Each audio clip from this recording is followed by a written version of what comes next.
Vamos a ver, Camila, ¿qué nos dijo la gente? El 94% dice que, el 94% nos dijo que poco es lo que conocen acerca del tema que vamos a tratar o que va a tratar Camila Adames el día de hoy. Entonces, yo quiero, antes de darle la palabra ya a Camila, hablarles un poco acerca de quién es ella. Camila Adames es politóloga y periodista. Estudió comunicación en Villanova University y una maestría en política latinoamérica en University College London.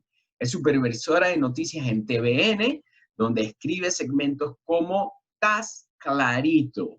Además maneja el área digital de Omega Stereo y es analista en el programa Infoanálisis. Así que tenemos a una persona joven, apasionada, súper inteligente, talentosa, carismática. Y bueno, Camila, no digo más, te cedo el micrófono y vamos con lo que nos has preparado para el día de hoy. Estén atentos a las trivias, que Camila tiene unas trivias ahí preparadas para ustedes. Muchas gracias, Rob, y muchísimas gracias a todos los que han tomado tiempo de su sábado para estar con nosotros el día de hoy.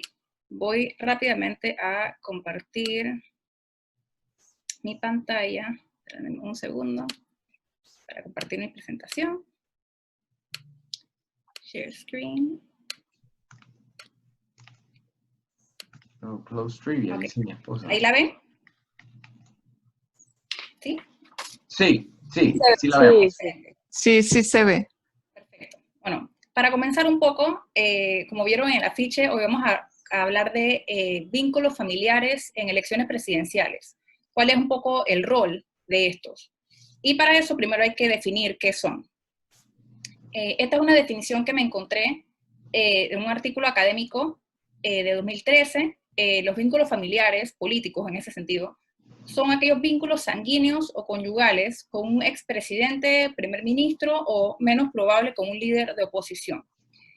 Yo llegué un poco a este tema cuando estaba estudiando mi maestría, no sé si porque estaba en el Reino Unido y estaba rodeada de temas de monarquía, pero me hice esta pregunta sobre si en América Latina existía algún tipo de realeza, como una realeza latinoamericana.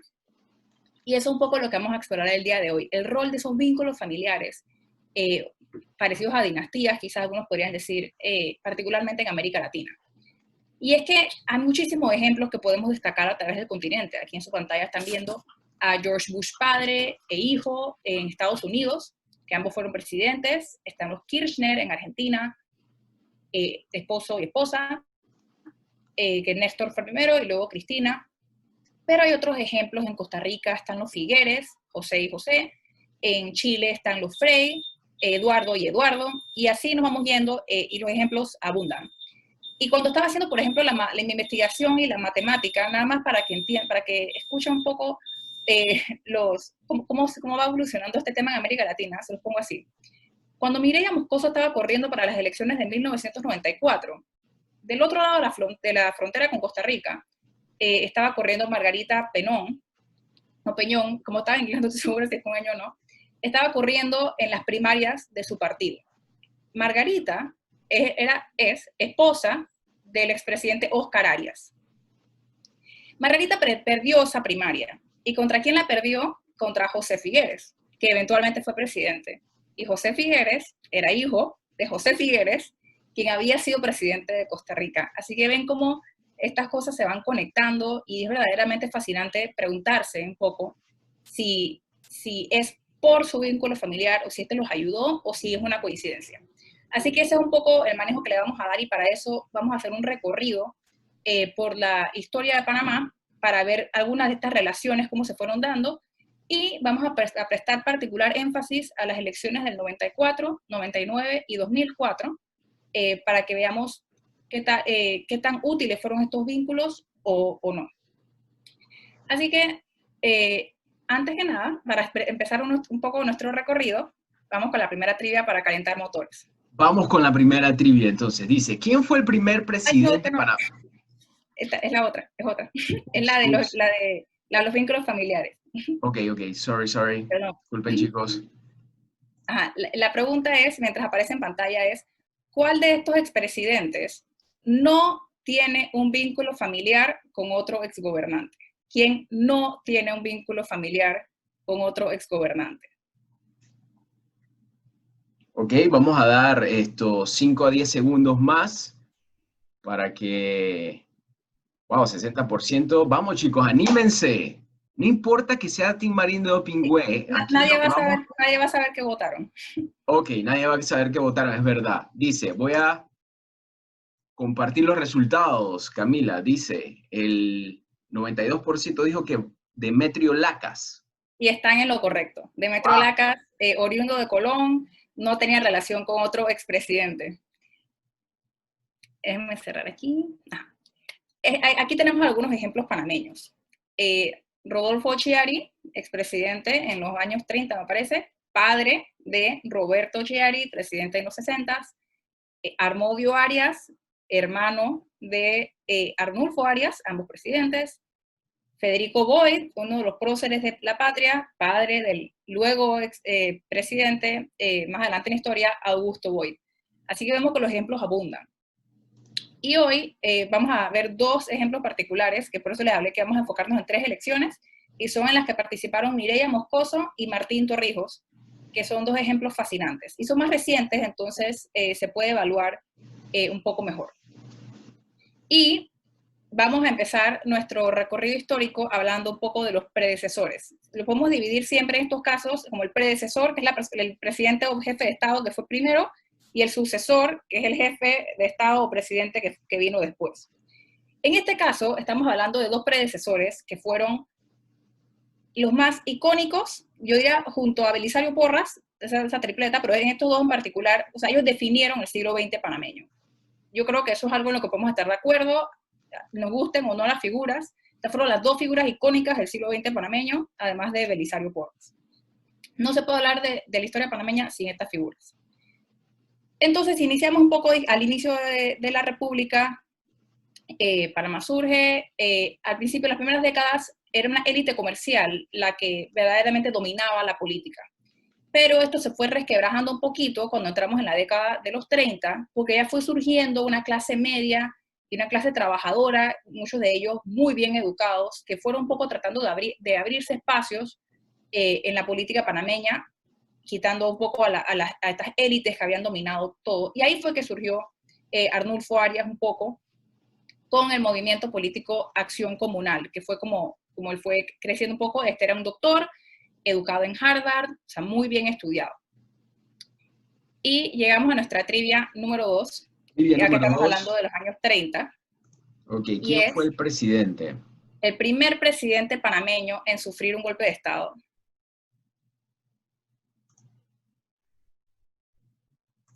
Las opciones son Arnulfo Arias, Juan Demóstenes Arosemena o Florencio Armodio Arosemena. Bueno, ahí, gente, recuerden, hablamos en, bueno, el no primer golpe de Estado, el primero. Primer golpe de Estado, chicos, gente, vamos a darle 5 segundos más. Estamos al 61%, alguien más que se atreva a votar, 67%, vamos, tendencia, lleguemos al 70%, bien, terminamos, vamos a compartir los resultados.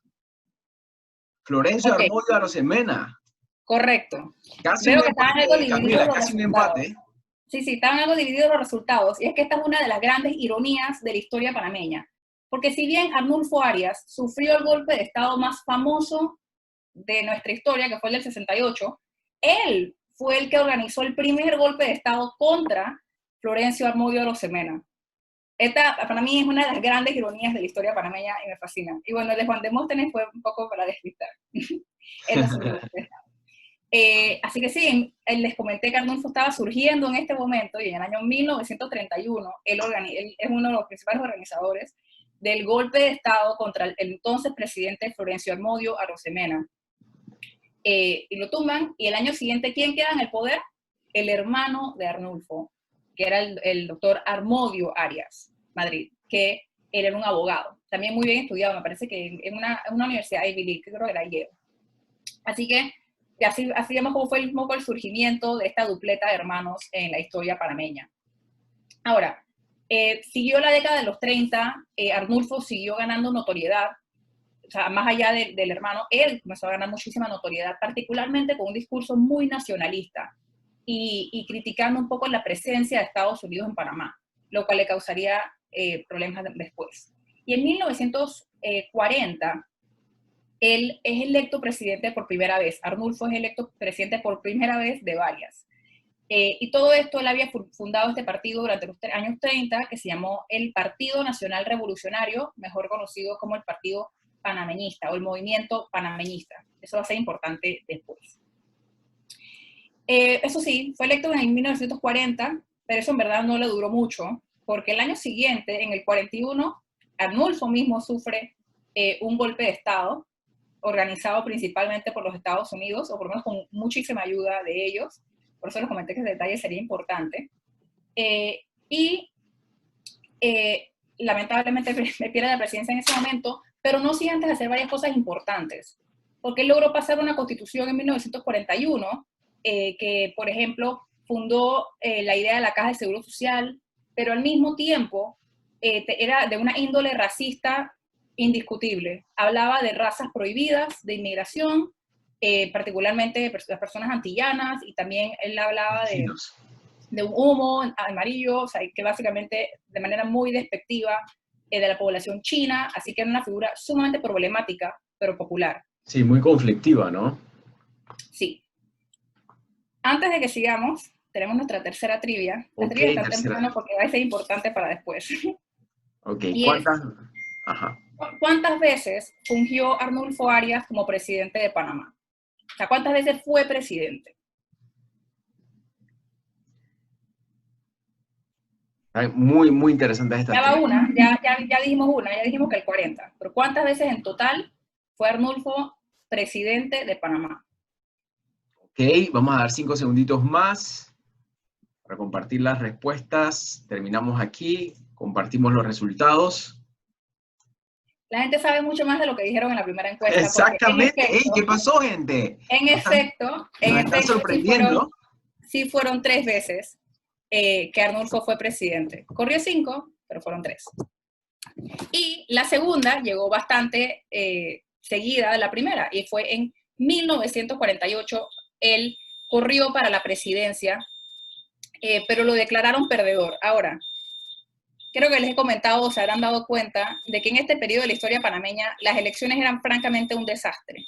Había que si fraude, o siempre estaban cuestionadas, o ocurrían golpes, y como suele pasar con Arnulfo Arias, fue electo, pero lo declararon perdedor en las elecciones del 48, pero unos meses después dijeron que en verdad nos equivocamos, revocaron el resultado, y Arnulfo lo declararon presidente en el año 49.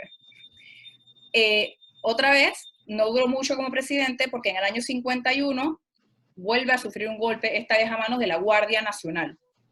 Y ese fue un golpe mucho más violento que el primero, y Arnulfo, de hecho, aparte de que lo sacaron de la presidencia, también le revocaron sus derechos políticos, y esto haría que él no pudiera correr en otras elecciones por lo menos una década más. Así que 0 iban 2, ya van 2 veces que lo tumban.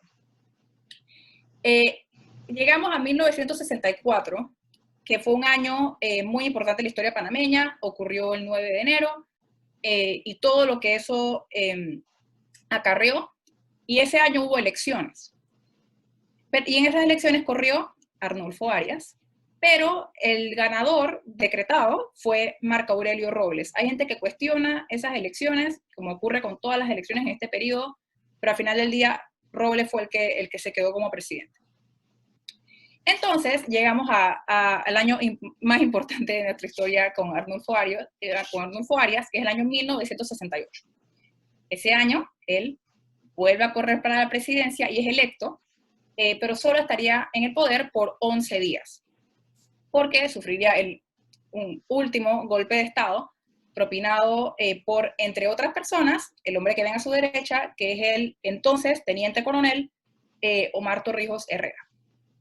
Y además de sufrir su golpe, ya no solamente que le revocan los derechos políticos, sino que lo mandan para el exilio, y él se va a Miami. Y se va con quien sería su esposa al año siguiente, pero llegaremos allá. En el año 1969, ya con Arnulfo en Miami y Torrijos en el poder, se eliminan los partidos políticos. O sea, borrón y cuenta nueva, no hay partidos en Panamá. Y en diciembre de ese año, Omar Torrijos sufre un intento de golpe mientras está en México, intento siendo la palabra más importante en esa oración, porque él viaja de regreso, llega a Chiriquí, viene en caravana hacia la ciudad, la gente lo celebra y al final del día eso logró hacer un poco más, afianzar un poco el poder que él tenía en ese momento, le da algo de legitimidad. Así que el intento de golpe no resultó muy bien. Y en 1972, Torrijos logra que se pase una nueva constitución que lo reconoce a él como el líder máximo de la revolución panameña. Así que ya con eso vemos un poco el tipo de líder que era. Estamos hablando de autoritarismo muy fuerte. Pero eso también le dio la legitimidad para poder llevar a cabo las negociaciones con los Estados Unidos que estaba pasando mientras todo esto ocurría. Y durante esas negociaciones, en 1977, él logra la firma de los tratados Torrijos-Carter, que le devuelven a Panamá por una serie de años control sobre el canal y una serie de las bases militares, y básicamente elimina el enclave colonial que había en Panamá. Y esto es una gran victoria para Torrijos. Ahora, una vez que pasan los tratados, inicia lo que se llama el veranillo democrático, que es que deciden abrir un poco la esfera, volver la dictadura un poco más civil. Y lo que hacen es que permiten que los partidos vuelvan a operar y, entre otras cosas, permiten que Arnulfo Arias regrese a Panamá. Y en el 78, por supuesto, el Partido Revolucionario Democrático, PRD, se vuelve el primer partido que se forma después durante la dictadura, todavía estábamos en dictadura, que era el brazo civil, brazo político, por decirlo así, de la dictadura. O sea, estaba totalmente atado a esta al mismo tiempo. Pero Arnulfo regresa en el 78 y se comienza a preparar para lo que serían las primeras elecciones del 68, que serían las del 84. Entonces, él corre en esas elecciones que es ampliamente reconocido que en esas elecciones quien resulta electo oficialmente es Nicolás Ardito Barleta. Que Nicolás Ardito Barleta ni siquiera era miembro del PRD cuando fue electo. Él lo inscribieron después de ya ser electo presidente.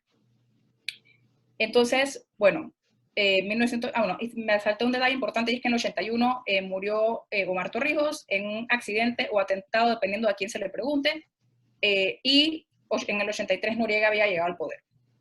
Ahora, para las elecciones del 84 es muy importante saber que Arnulfo Arias ya era octogenario, o sea, ya estaba por encima de sus 80 años, y había creado este partido político que era el Partido Panameñista Auténtico. Y nada más para que entiendan el poder de este hombre para estas elecciones, que él logró inscribir a más de 100.000 personas en un solo día. Wow. O sea, él abrió los libros de inscripción, 100.000 personas llegaron ese día, más de 100.000 personas llegaron ese día para inscribirse, y era tanta su confianza que él, cuando llegaron a las 100.000, él dijo que ya cierren los libros. Él podía haber inscrito muchísimas más, pero era tanta su confianza que él dijo ya, y que ya lo pueden cerrar. Así que eso es muy importante. Bueno, elecciones del 84, Nicolás Ardito Barleta es electo presidente, Arnulfo vuelve a irse al exilio, y esta vez ya sería la última vez, porque en el 88 él muere en Miami. Y para las elecciones del 89, quien termina corriendo es Guillermo Endara. Todos sabemos lo que pasó ahí. Endara, a pesar de que hay quienes argumentan que él sí ganó esas elecciones, no fue el reconocido, sucedió la invasión, y Endara toma posesión en el 89 en una base militar estadounidense. Y con la invasión, Panamá entra a una nueva era en su historia, sin sus dos principales figuras, porque ambas ya estaban fallecidas. Así que ahí cerramos ese ciclo. Eso fue una corrida muy rápida y breve por la historia panameña, pero va a ser importante para lo que viene. Entonces, llegamos a la nueva era para Panamá. Y es muy importante ir con otra trivia para representar este cambio. Ok, dice, ¿cuál de estos expresidentes llegó a la silla presidencial sin haber ocupado anteriormente un puesto público importante? ¿Quién de estos tres llegó a la presidencia sin haber ocupado un puesto público importante en el pasado? ¡Wow! No quiero, mejor yo ni veo las respuestas. Ok, vamos a dar 5 segunditos más. Llegamos al 70%. Vamos, atrévanse, 79% perfecto. 82, terminamos. Vamos a compartir los resultados. Mireya Moscoso, Correcto. Camila, dice Sí, la gente. correcto. Correcto, Correcto. correcto. También en la trivia. Y vamos a hablar Oigan, de pero eso. aquí la gente estudió antes de venir al live. ¿Qué pasó? Ustedes dijeron, el 94% dijo que no sabían lo que, pero bueno, felicidades, chicos. Qué bueno, qué bueno. Entonces, entramos a una nueva era. Y es que, recuerden como les dije que en las elecciones del 89, el que corrió fue Endara. Endara no era la primera opción y no era la segunda. Esas elecciones iba a correr Arnulfo Arias, solo que falleció en el camino.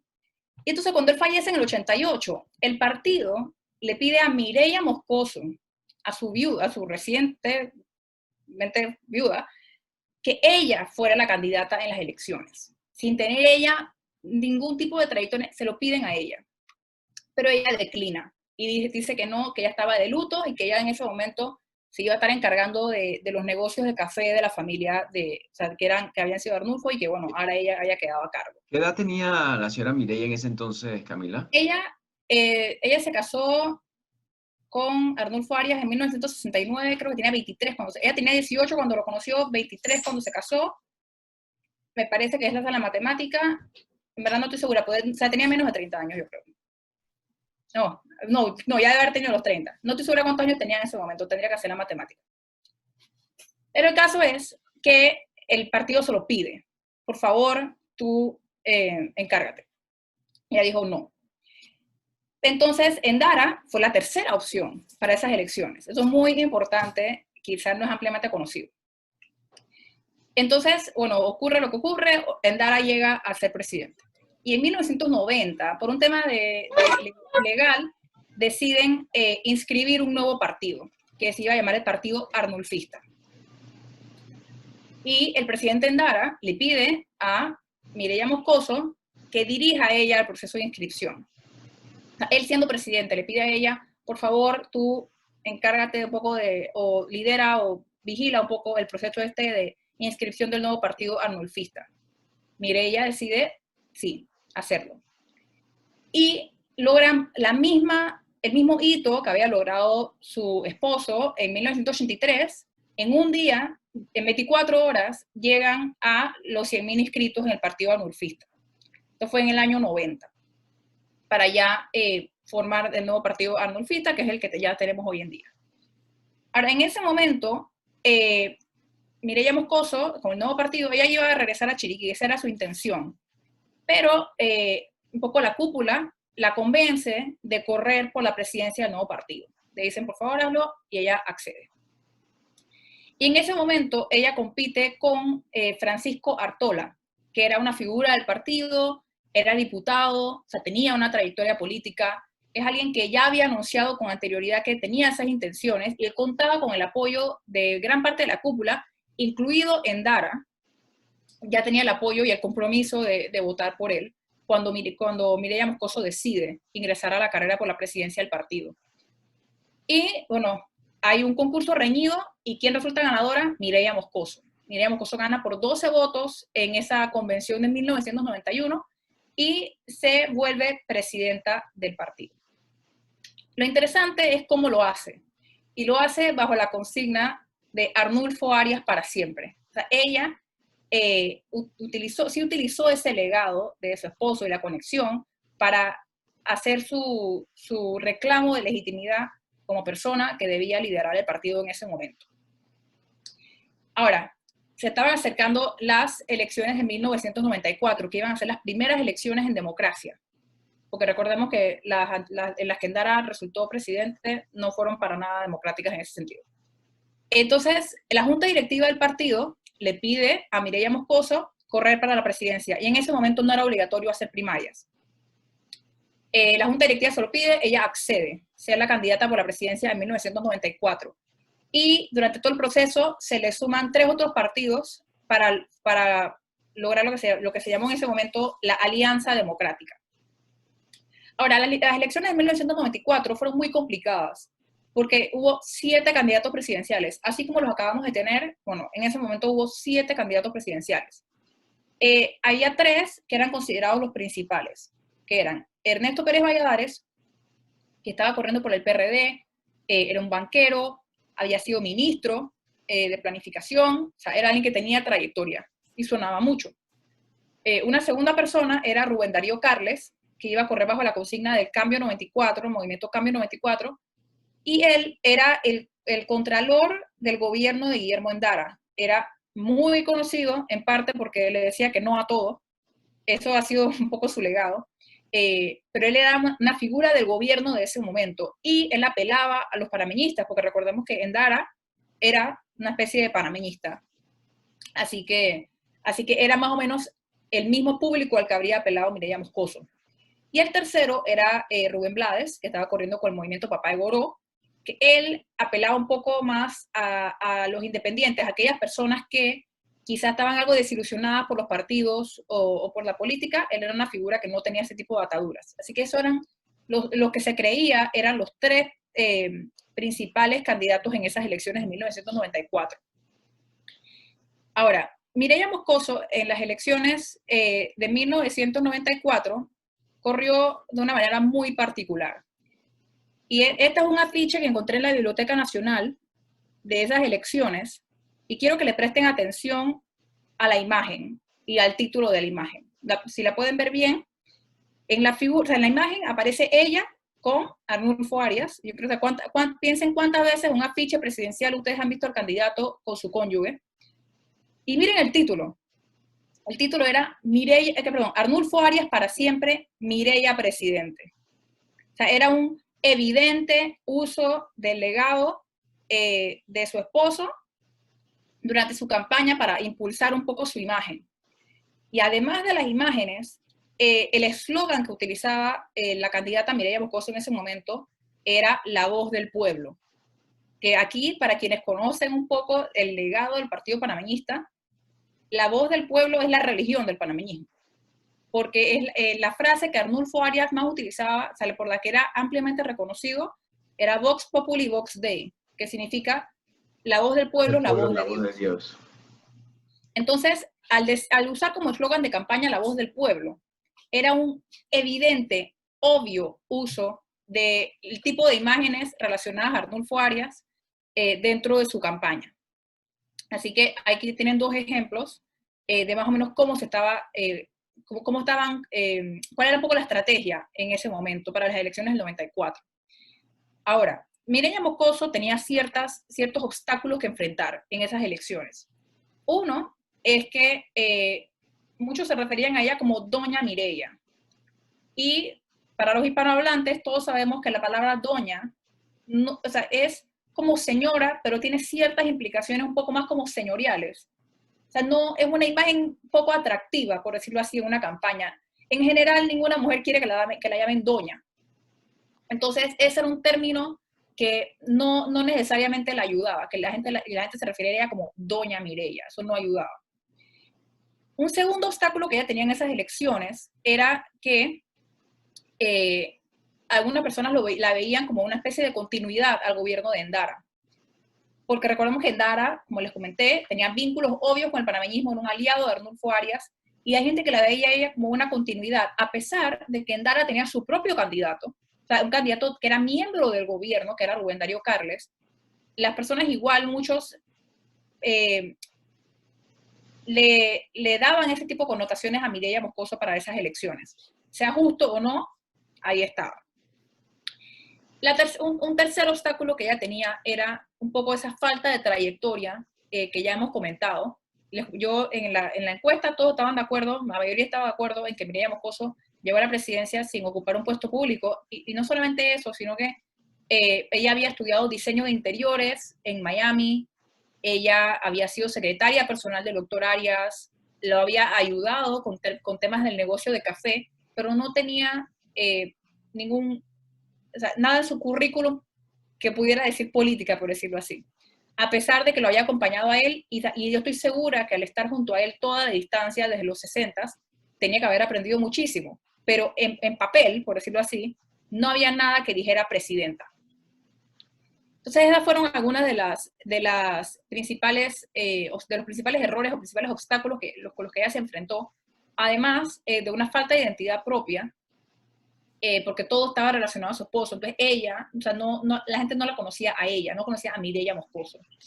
Y también las encuestas no la ayudaban, porque las encuestas la colocaban de cuarta. O sea, las encuestas decían Ernesto Pérez Valladares, Rubén Darío Carles y Rubén Blades en los primeros 3 puestos, no necesariamente en ese orden, y ella lo ubicaban de cuarta. Y al estar de cuarta en las elecciones, no recibía mucha cobertura mediática. Así que ni siquiera tenía eso para favorecerla. Eso era otro obstáculo con el que ella se tenía que enfrentar. Finalmente, en las elecciones de 1994, los resultados, estoy segura que muchos lo conocen, Ernesto Pérez Valladares resultó ganador, pero es muy importante ver cómo. Ernesto Pérez Valladares resultó ganador con 33.3% de los votos, de los cuales la gran mayoría es la base del PRD. Esa base que ellos dicen que tiene que ser alrededor del 30%. Mireya Moscoso llegó de segunda, con un 29.1%. A pesar de todos estos obstáculos que ustedes pueden ver en pantalla en estos momentos, ella sacó el 29% de los votos en esas elecciones con 7 candidatos. O sea, esa casi la misma proporción que sacó Cortizo en estas elecciones. Correcto. 29% del voto. Eso es una diferencia en ese momento de 45.000 votos. O sea, Ernesto Pérez Valladares nada más sacó 45.000 votos más que Mireya Moscoso en esas elecciones. Sí, para que vean el poder que tenía o sea, Mireya Moscoso en ese momento, a pesar de todas las dificultades que les acabo de poner en pantalla.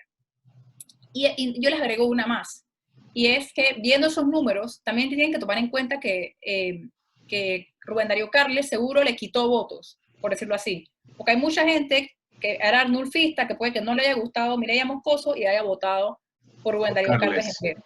Claro. Así que es muy importante ver que a pesar de que se dividió el voto, ella consiguió ese porcentaje. Y bueno, con ya la elección de Ernesto Pérez Valladares, entra en la ecuación una persona que todos conocen, pero antes de eso, vamos a hacer una breve trivia. Ya es nuestra última trivia del día de hoy. Ok, vamos a lanzarla entonces para ver qué nos dice la gente. Dice, ¿cuál de estos expresidentes intentó cambiar la Constitución para permitir la reelección? ¿Cuál de estos? Chuta, bueno, yo participé, eso fue mediante un referéndum, ¿no? Ajá, llegaremos allá. Yo participé, yo estuve ahí en la Avenida Balboa, diciendo, no les voy a decir. Ok, vamos a darle 5 segunditos más a la gente. 82% participó en la trivia. Vamos a compartir resultados. Ok, en efecto, fue Ernesto Pérez Valladares. Y eso va a ser muy importante dentro de poco. Entonces, con la presidencia de Ernesto Pérez Valladares entra una nueva figura a la arena política y es Martín Torrijos. ¿Y por qué? Porque Ernesto Pérez Valladares lo nombra viceministro de Gobierno y Justicia para su gobierno. Ahora, vamos a hablar un poquito del perfil de Martín Torrijos en ese momento. Él era hijo, pero fuera de matrimonio, de Omar Torrijos. Él, o sea, no fue una figura cercana a su padre en el sentido de que no estuvo junto a él por muchísimas de las cosas que lo hicieron famoso, bueno, aparte de que murió bastante temprano. No, y yo creo que Martín Torrijos también era muy joven, ¿no? Sí, pero lo que digo es que ni siquiera es que es alguien que estaba apegado, que estaba al lado de él todo el tiempo. Él vivió con su madre por todos sus años formativos. Su secundaria la hizo en Estados Unidos, la hizo en Wisconsin, en el St. John's Military Academy. Luego estudió Ciencias Políticas y Economía en la Universidad de Texas A&M, o sea que ni siquiera estaba en Panamá, en la Universidad de Texas A&M, y no regresó a Panamá hasta 1992, que venía de Chicago, donde había trabajado como manager en un McDonald's. O sea, él no estaba aquí, es lo que estoy tratando de decir. Entonces, él llega en el 92 y él participa activamente en las elecciones, en la campaña de Ernesto Pérez Valladares, o sea, entre la juventud del partido. Ahora, ¿por qué digo todas estas cosas? Porque a pesar de este perfil muy bajo y cero político que les acabo de comentar, Ernesto Pérez Valladares lo nombra de ministro de Gobierno y Justicia, teniendo Martín Torrijos apenas 30 años cuando es nombrado ministro. 30. Entonces, quiero que esa pregunta que hicimos al principio del rol que juegan los vínculos familiares, quiero que la tengan presente para que a medida que van pasando todos estos eventos, se vayan ustedes preguntando qué tanto ayudó o perjudicó. y luego en las conclusiones lo hablaremos un poco juntos. Entonces sí, Ernesto Pérez Valladres llega a la presidencia en el 94 y pone a este joven, bueno, aquí no estaba tan joven Martín Torrijos como viceministro de Gobierno y Justicia. Entonces, en el 97, o sea, ya pensando en las próximas elecciones, en el 97 el PRD, teniendo mayoría en la Asamblea, modifica la ley electoral y aprueba una ley que hacía obligatorias las primarias, o sea, que las primarias eran el método para escoger a los candidatos presidenciales. O sea, ya no podía ser de dedazo, vas tú. Tenía que haber primarias. Eso fue en el 97, perdón. Ténganlo en cuenta. En el 96, viendo un poco del lado de Mireya Moscoso había sido reelecta presidenta del partido arnulfista. Y fue reelecta de una manera particular, porque el señor Guido Martinelli intentó competir contra ella para ese puesto. Y Mireya Moscoso ganó con más del 90% de los votos. Fue una victoria aplastante. Arrolladora. Fue 575 votos contra 12. O sea, para que entiendan lo aplastante. O sea, por el voto él y su familia. Eso fue aplastante. Más del 90% votó por Mireya Moscoso para que se reeligiera como presidenta del partido. Entonces, por esta ley que el PRD había hecho en el 97, de que tenía que haber primarias, el arnulfismo tenía que hacer unas primarias. Y las hicieron en marzo del 98, perdón. Y en esas primarias surgió otro candidato, que fue Alberto Vallarino. Alberto Vallarino era un banquero estudiado en una Ivy League, o sea, de familia adinerada y de renombre.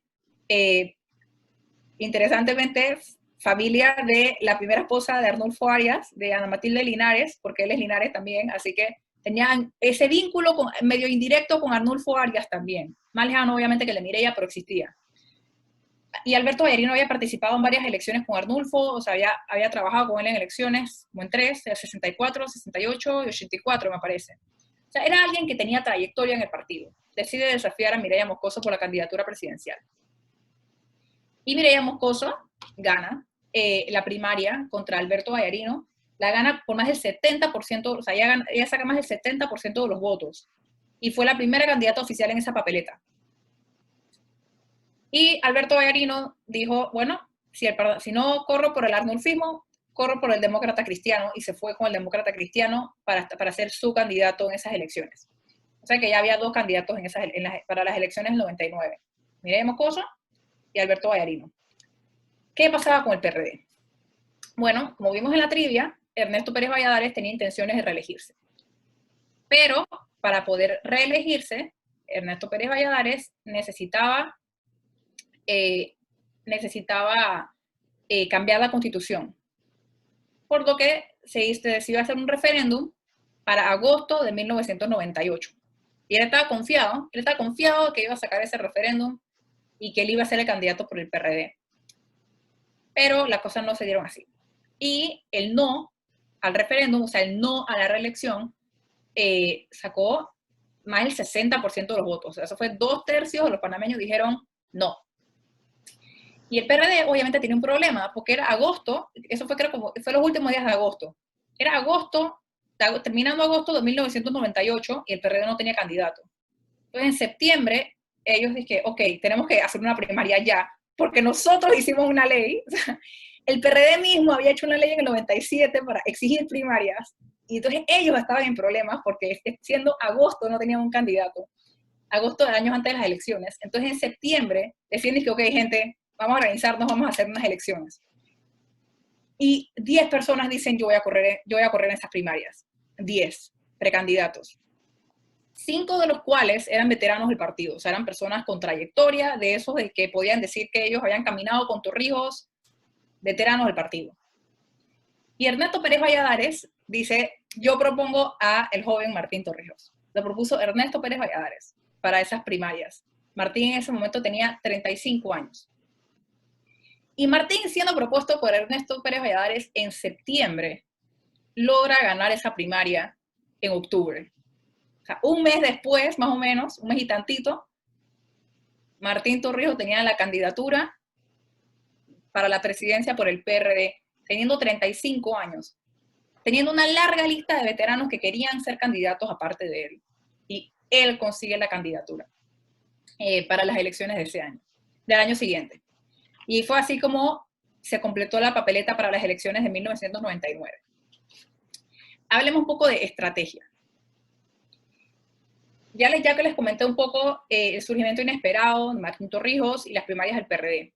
¿Qué estaba haciendo Mireya Moscoso durante este periodo de tiempo?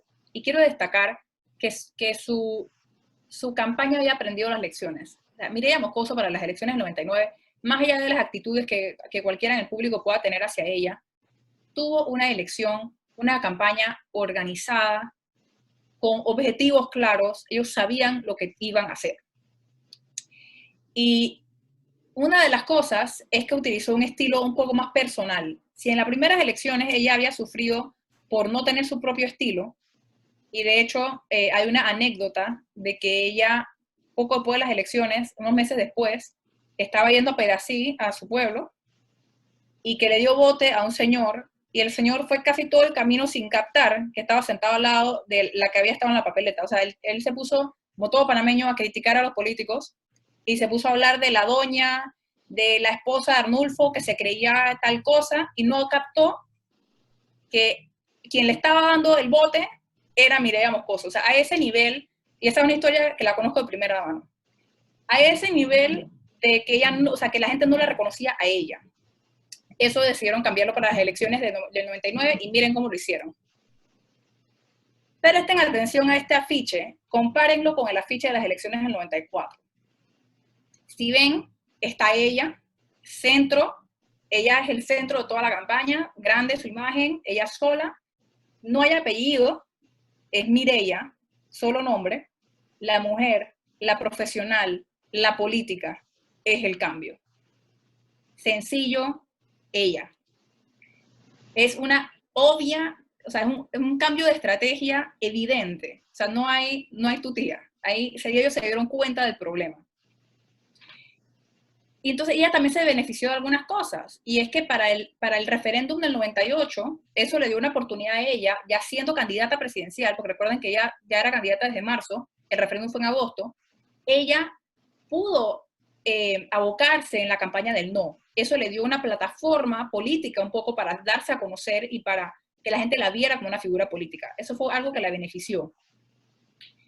Aquí está el mensaje claro, Mireya es el cambio, y muchas de estas cosas las sé porque para mi tesis yo pude entrevistar a varias personas que fueron protagonistas de estas elecciones y que fueron los managers de campaña, etcétera. Así que muchas de estas son interioridades que yo conozco de los protagonistas de las campañas.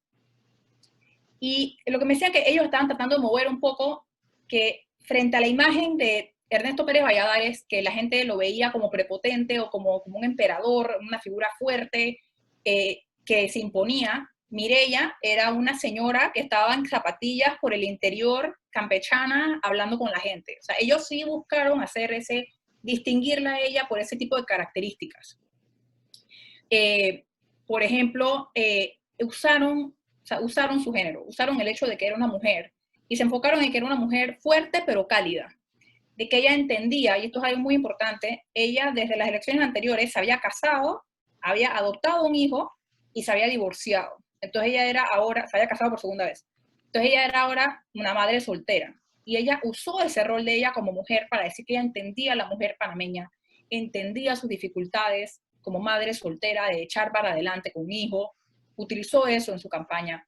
También utilizó sus raíces, de que ella era hija de un profesor en Los Santos, que su padre había muerto cuando ella todavía estaba joven, y como ella y sus hermanos tuvieron que resolver, y como ella tuvo que venir a la capital para terminar sus estudios y entrar al mundo laboral. O sea, ella lo que trató de decir, yo soy una mujer campechana de las provincias del interior, como la mayoría de los panameños que buscan un mejor futuro.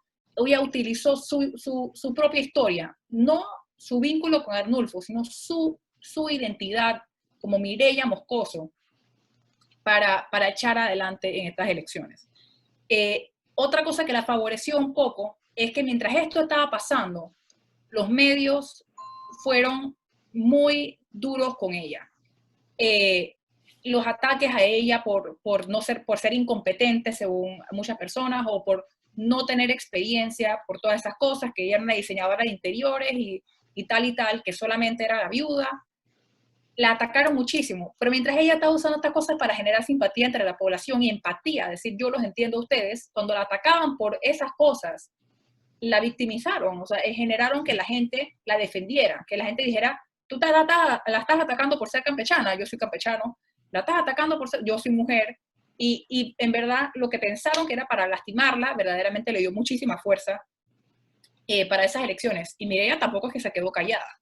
Ella se refería a, pero fue muy estratégica.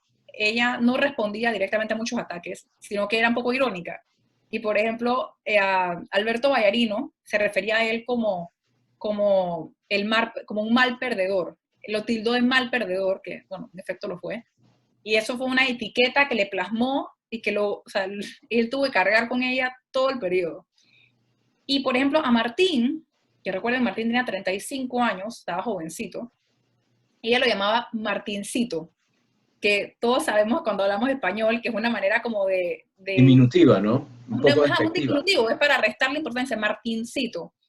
Entonces, ella, o sea, fue una campaña sumamente organizada, al grano, ellos sabían lo que estaban haciendo.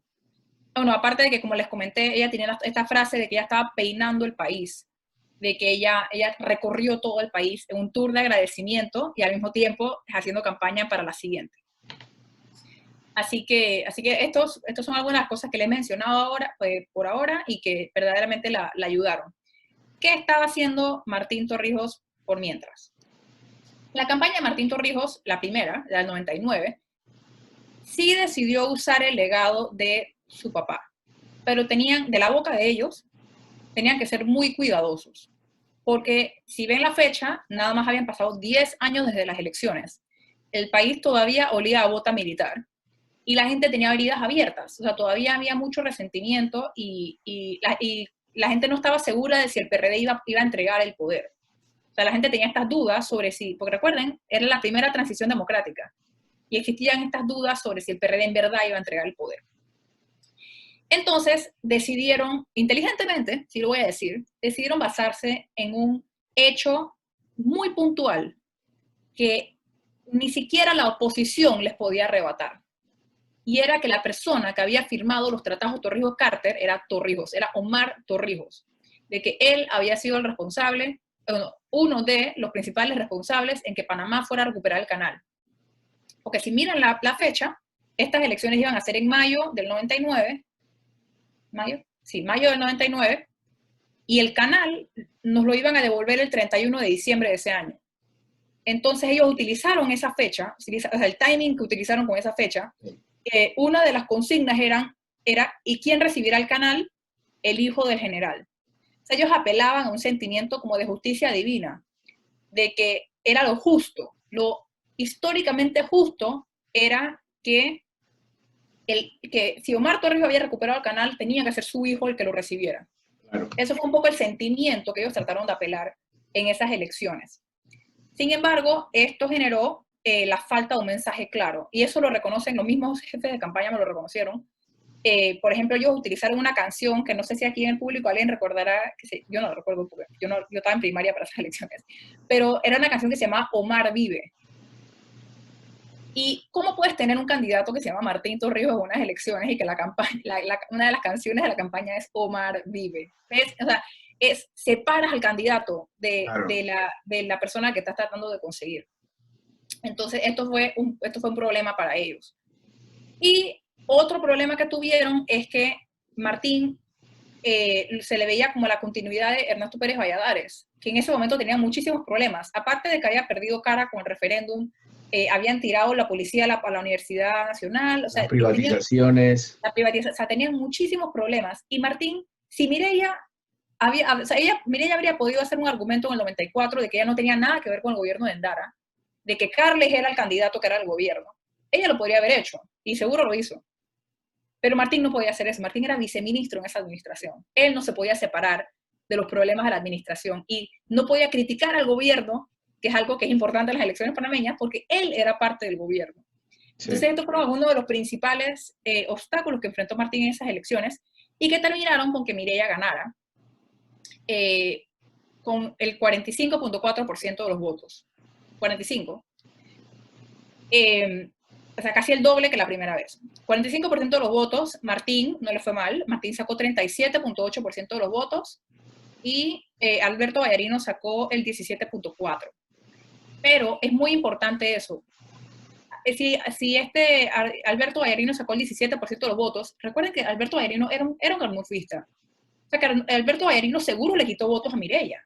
O sea, Mireya sacó ese 45%, pero seguro aparte del 17% de Alberto en verdad era de ella. Era de la base de ella. Le quitó votos, igual como Carles le había quitado votos la vez anterior. Así que, en teoría, si Alberto Vallarino no hubiera corrido, Mireya posiblemente habría sacado seguramente por encima del 50%. Así que eso es algo para que tengan en mente de cómo poco se cierra el ciclo, en este caso de Mireya Moscoso. Ahora, Martín pierde. Y en su discurso de derrota dice dos cosas. Dice que él va a correr en las próximas elecciones y dice que él va a correr por la presidencia del partido. Grandes palabras, porque Ernesto Pérez Valladares no estaba feliz. O sea, él siendo presidente, ya saliendo, o sea, presidente saliente, tenía a alguien que él había nominado en primer lugar diciendo que él iba a arrebatar el control del partido. Así que, grandes palabras. Entonces, bueno, ya Mireya es presidenta. El PRD tiene su periodo, su concurso interno, su convención, no sé cómo se llama la PRD, ahorita se me está yendo el nombre, pero deciden un año después poner en disputa la presidencia del partido y Martín gana con lo que uno de los entrevistados PRDs llamó casi una elección cubana. Martín sacó el 98% de los votos a lo interno del PRD para ser presidente del partido. 9-8. Wow. Una legitimidad indiscutible. Sí. Gana la presidencia del partido con el 98% de los votos. Y entonces, esta imagen, casi me la salto, es de un perfil que hizo la prensa para las elecciones de 2004. Y miren el título que usan. O sea, era muy evidente, o sea, cómo los tildaban, cómo la gente los veía a ellos como o en este caso, el heredero. En el caso de Mireya era la viuda. Vemos cómo claro, afecta su imagen. Pero yéndonos un poco ya a las elecciones de 2004, ya con Martín presidente del partido, Martín, la campaña de ellos, al igual que la campaña de Mireya Moscoso en 1999, había aprendido sus lecciones. O sea, ellos entendieron que habían actuado mal y que tenían que hacer algo diferente. ¿Y qué hicieron? En esas elecciones decidieron enfocarse en varias cosas. Uno, en que Martín tuviera un nombre propio. Y no sé qué tanto recordarán aquí los que están aquí de las elecciones de 2004, pero Martín utilizó la M de Martín. O sea, todas las imágenes eran una M. No era una T y no era una MT, era una M, Martín. Así como Mireya había usado nada más su nombre, él usó la M de Martín. Y tenía este grupo de jóvenes y era muy divertido y de artistas, etcétera, que se llamaban el Team Martín. Otra vez, ahí no hay un torrijo por ningún lado. La M de Martín y el Team Martín. Aparte de eso, él tenía las virtudes de ser oposición en esta contienda, porque, ahora el panameñismo, el anulfismo era el que estaba en el poder, entonces él podía dar palo por todos lados, criticar, y cero ataduras para hacer eso. Y lo hizo con un mensaje muy claro, y es que la consigna para esas elecciones era más empleo, más seguridad, cero corrupción. Ahí no hay un general por ningún lado, no está Torrijos, no es torrijismo, no. Era un mensaje claro de lo que ellos estaban empujando para esas elecciones. Más empleo, más seguridad, cero corrupción. Aparte de ese, hay otro eslogan que se volvió muy popular, estoy segura que lo recuerdan, es el sí se puede. Sí se puede con Martín, no con Torrijos, sí se puede con Martín. Y ese sí se puede, que conste, en paréntesis, Martín corrió con el sí se puede antes de que Obama corriera con el yes we can. Eso es una pequeña histórica que siempre me gusta destacar. Enseñándoles política a los gringos, ¿ah? Sí. Panameño, sí, porque política panameña.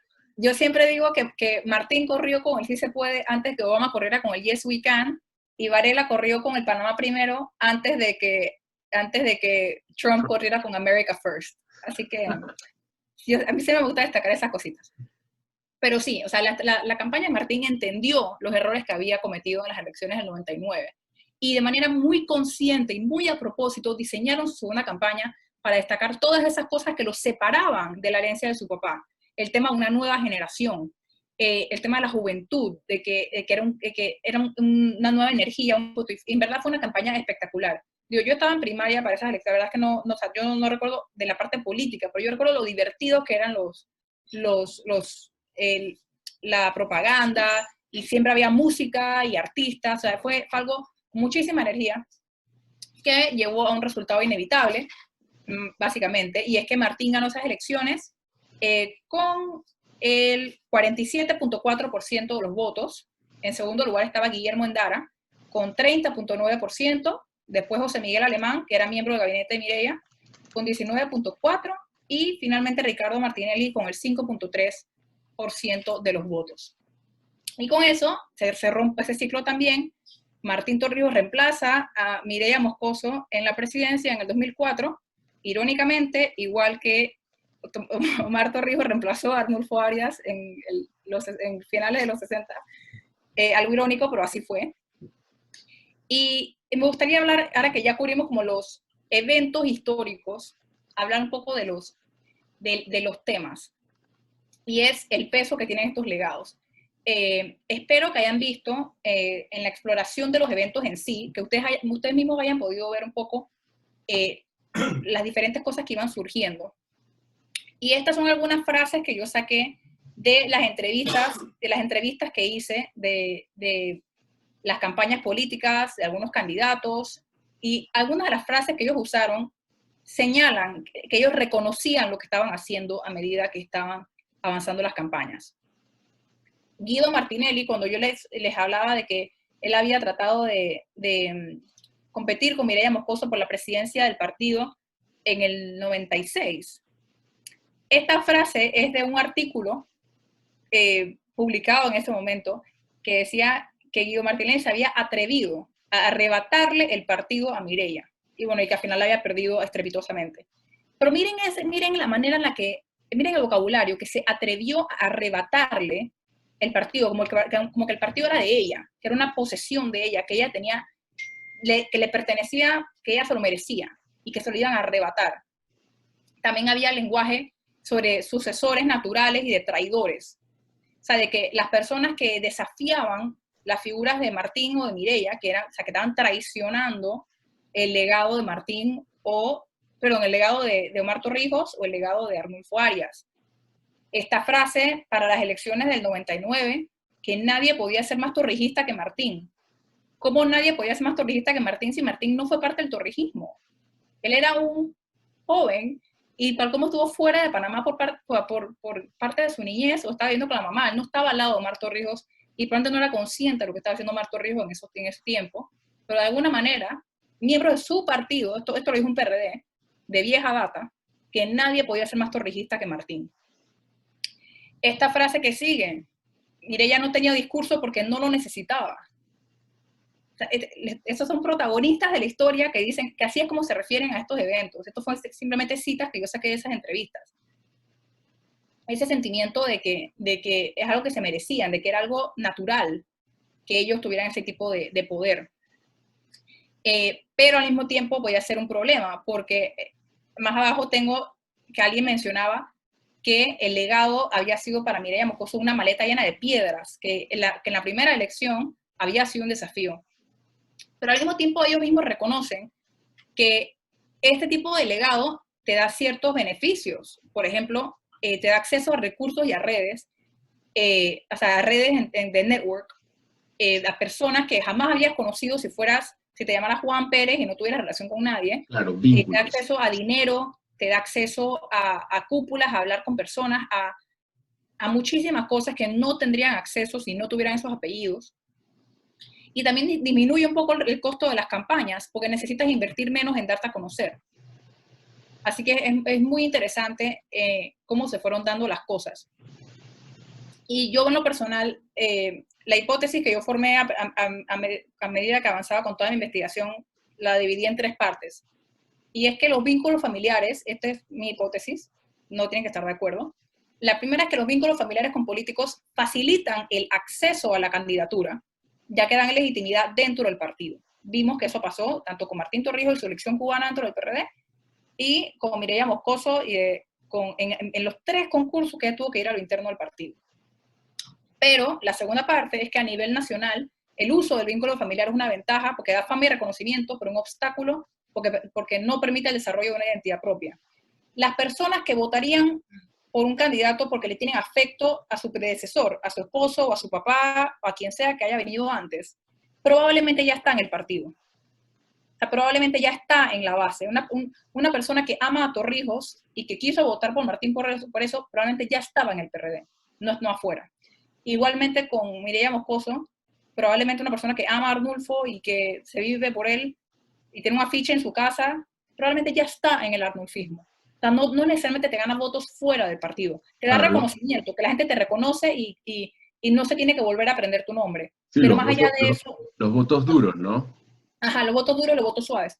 Probablemente no te da más votos fuera del partido, pero sí para tener la candidatura.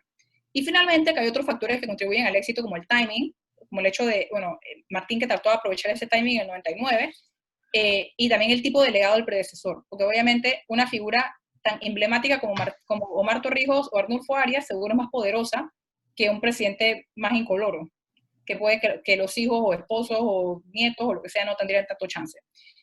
Nada, para concluir ya, y para abrir a cualquier pregunta que tengan, esta frase me la encontré en un artículo del 2005 y me encantó, y es que se las doy, yo hice la traducción, así que la original está arriba.